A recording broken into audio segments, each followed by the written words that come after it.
Hi, I'm Claudia Marcelo, and I'm a community health specialist for the Fairfax County Health Department.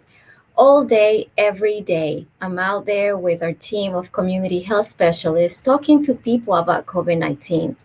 I compile many questions from community members throughout Fairfax County, and we're going to have these questions answered today by our doctor, Dr. Ben Schwartz, who has been the forefront of this pandemic here in Fairfax County. He's our Director of Epidemiology and Population Health. Dr. Schwartz, thank you so much for being here today. Thank you, Claudia. So, Dr. Schwartz, we have many people that are very nervous right now. All this information that's being populated on social media and the news and the new variant. And we're hearing that COVID 19 cases are increasing. Can you tell us what's happening? Unfortunately, we are experiencing yet another surge of COVID-19 disease. Since the beginning of November, the number of COVID cases in Fairfax County has increased sixfold to about 400 cases in the county each day. This is a result in part of the Delta variant, which has been here in our community, but also the spread of the Omicron variant, which is that new strain that we've all heard about. Now, the good news is that while cases have increased by a lot, the number of hospitalizations and the number of deaths remains pretty low. And the reason is that vaccine is very effective in preventing the more severe COVID disease. And so it's protecting many people in our community from hospitalization and death.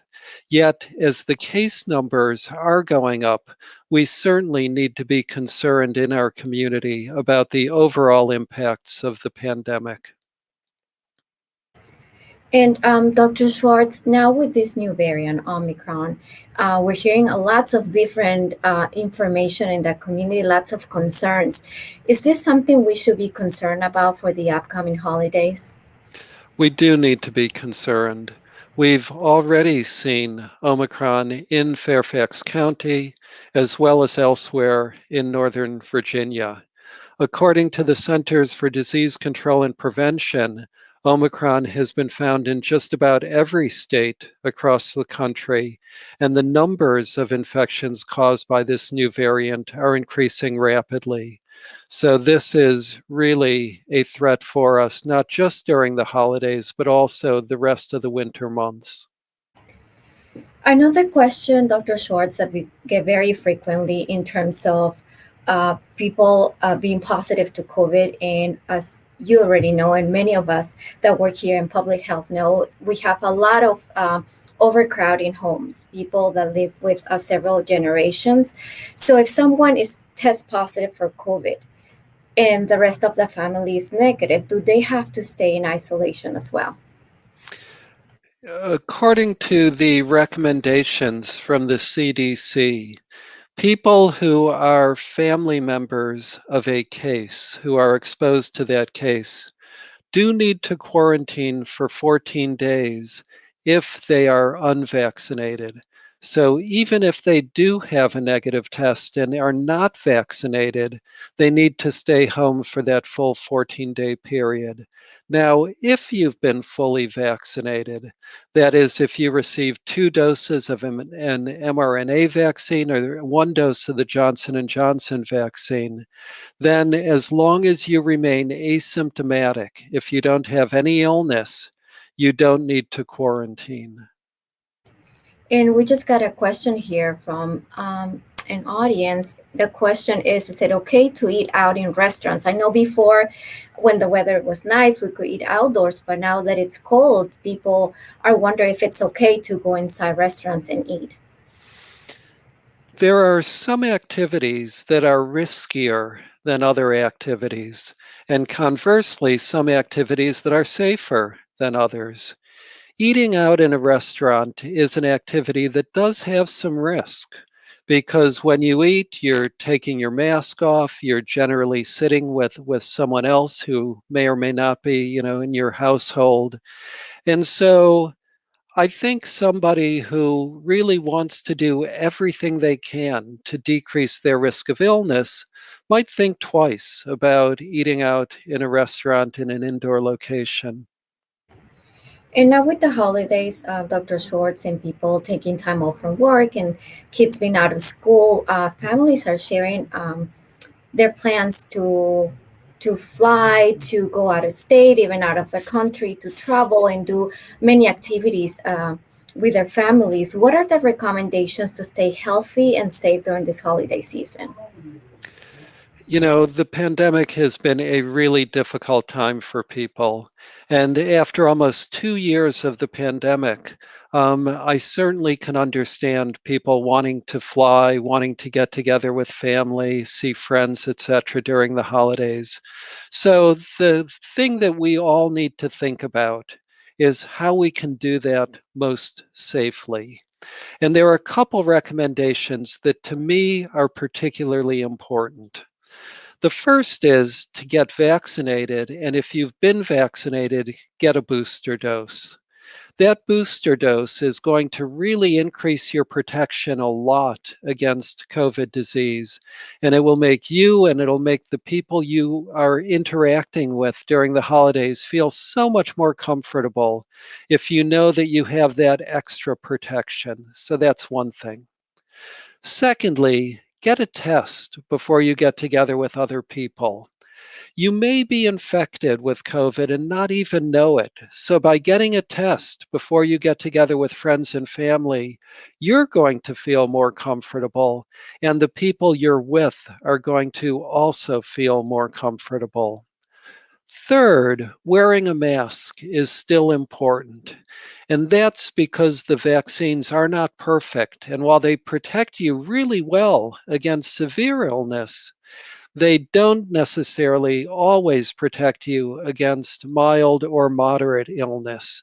So, by wearing a mask when you're together with people who are indoors, people who you're not usually with, wearing a mask is again going to make people feel a little more comfortable, reduce that pandemic stress just a little bit more. Finally, if you have any symptoms of illness whatsoever, please stay home.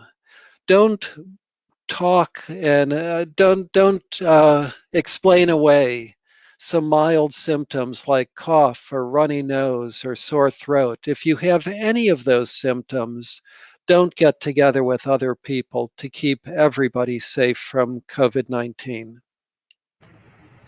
Thank you. And in terms of vaccines, we have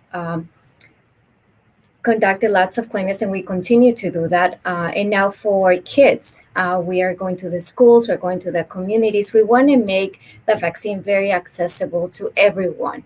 And we're meeting people where they are. So if you can't make it to the office, we are making the hours very accessible and the locations as well. Dr. Schwartz, who should get a booster shot? Booster shots are recommended for everybody 16 years and older and who has received the first two doses of the Pfizer or the Moderna vaccine 6 months or longer ago, or who has received the Johnson and Johnson vaccine 2 months or longer ago. Initially, there was some confusion about, am I eligible? Am I not eligible?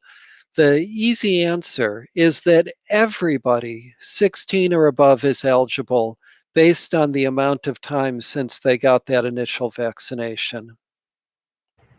We have another question here from the audience. How do you know if it's flu or COVID? Flu and COVID have many of the same symptoms. Both of them may present with fever, chills, sore throat, cough, runny nose. Really, the only way to tell them apart is to get a test. And there are tests for flu and there are tests for COVID. So if you are feeling those flu like symptoms, or perhaps we should be calling them COVID like symptoms, get both of those tests so you can find out which illness, if either, that you have.